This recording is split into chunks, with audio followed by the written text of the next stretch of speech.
When you should seek care is going to depend on both your history and your age. So, for instance, we would suggest that an otherwise healthy couple under the age of 35 try to achieve pregnancy for a year before seeking evaluation.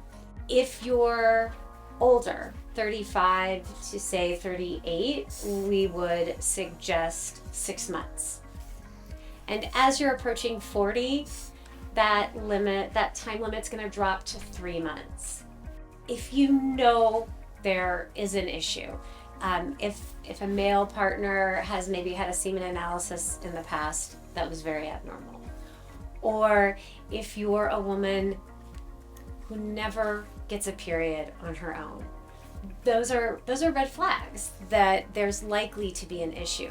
So in that scenario, there's really no utility in staying home and banging your head against the wall waiting to hit your magic 1 year. Just call, make the appointment, come on it. When you talk about the components and what should be looked at, it's really gonna start with sort of 3 basic tests. And that's going to be a hormonal evaluation of the female partner. It's going to be an anatomic evaluation of the female partner, looking at the inside of the uterus, looking at the fallopian tubes, and a semen analysis. And that's really a very basic evaluation. It's not uncommon that secondary testing might be necessary based on the results of the initial testing. If you are never making an egg, if you are never having a menstrual cycle, if you're never bleeding, you can't get the baby. The egg is simply not there.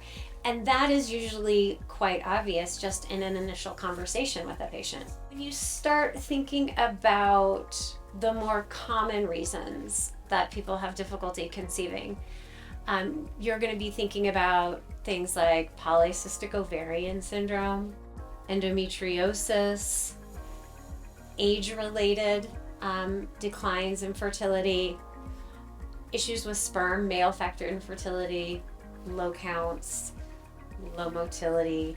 Those are probably like the 4 big ones, and I certainly wouldn't want anyone to think that that's all we deal with or all we do.